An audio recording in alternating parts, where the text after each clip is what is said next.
Assalamualaikum warahmatullahi wabarakatuh. Selamat pagi anak-anak.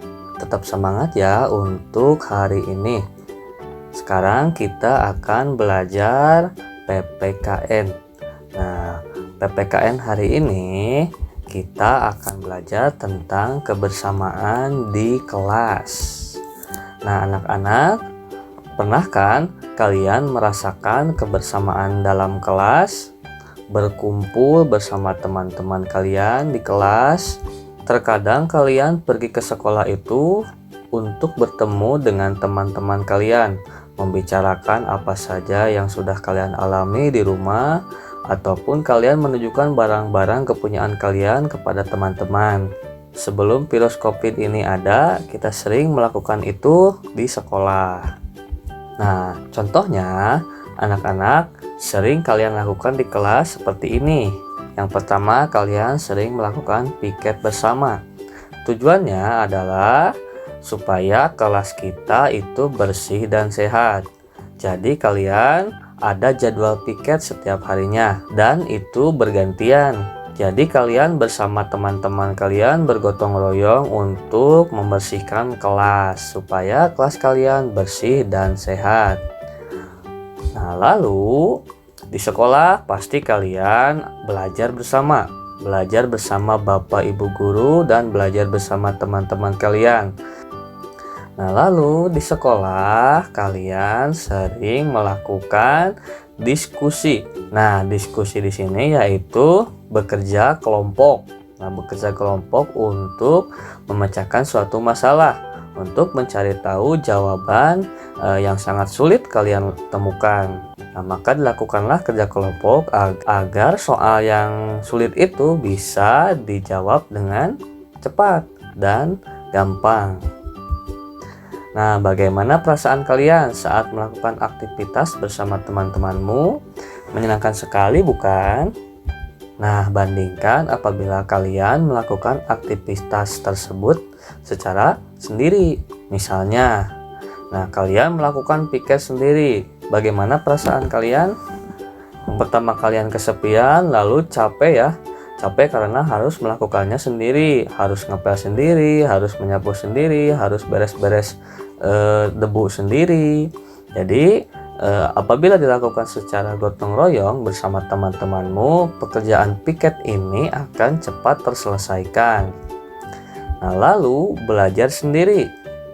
Gimana perasaan kalian jika kalian belajar sendiri? Apabila kalian menemukan kesulitan, tidak ada yang bisa kalian tanya. Jadi kalian stres sendiri untuk mencari jawabannya. Nah, itulah gunanya kebersamaan di dalam kelas bersama teman-teman kalian. Tentunya lebih menyenangkan dilakukan secara bersama-sama ya.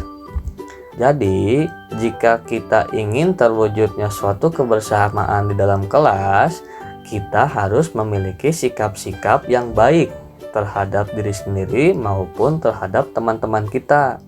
Nah, contohnya, yang pertama, kita harus saling menghormati walaupun berbeda agama. Nah, di sini misalnya kita itu agama Islam. Nah, kita mempunyai teman misalnya agamanya Kristen ataupun Buddha. Nah, kalian harus saling menghormati, terutama dalam hal kewajibannya yaitu beribadah.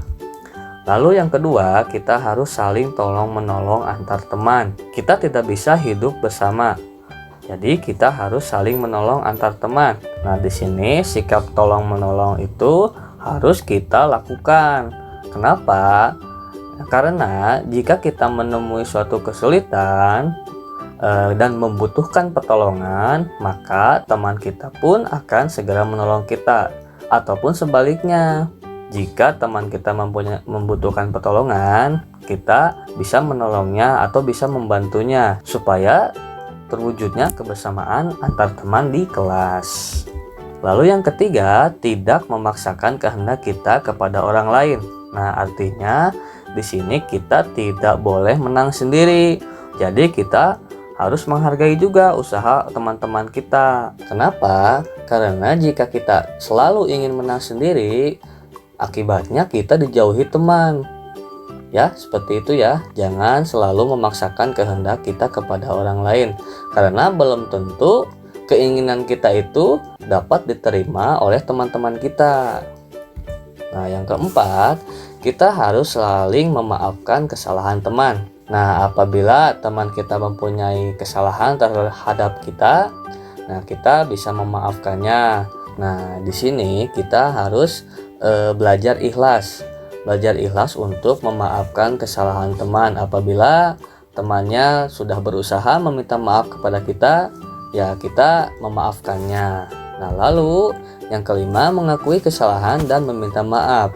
Nah, jika kita melakukan kesalahan terhadap teman kita, maka sebaiknya sikap kita yang meminta maaf terlebih dahulu dan mengakui kesalahan kita, supaya tidak berkelanjutan dan terwujudnya kebersamaan di kelas yang lebih baik. Nah, itulah anak-anak sikap kita agar terwujudnya kebersamaan di dalam kelas. Jadi sekarang kalian sudah mengerti kan sikap kebersamaan dalam kelas. Oleh karena itu, temanmu juga akan senang melakukan aktivitas di kelas bersamamu. Oleh karena itu, temanmu juga akan senang melakukan aktivitas di kelas bersamamu ya. Mereka tidak akan terganggu dan mereka pun akan saling menghargai. Ingat, kamu harus memiliki sikap yang baik terhadap temanmu. Alhamdulillah ya, kalian sudah paham semua. Bapak akan memberikan tugas. Tugasnya kalian bisa kerjakan di tema 4 halaman 93 bagian ayo berdiskusi. Di situ ada tabel yang harus kalian lengkapi. Nah, apabila telah selesai, kirimkan hasil pekerjaan kalian ke Bapak Ibu wali kelas masing-masing ya. Dan Bapak ucapkan selamat mengerjakan.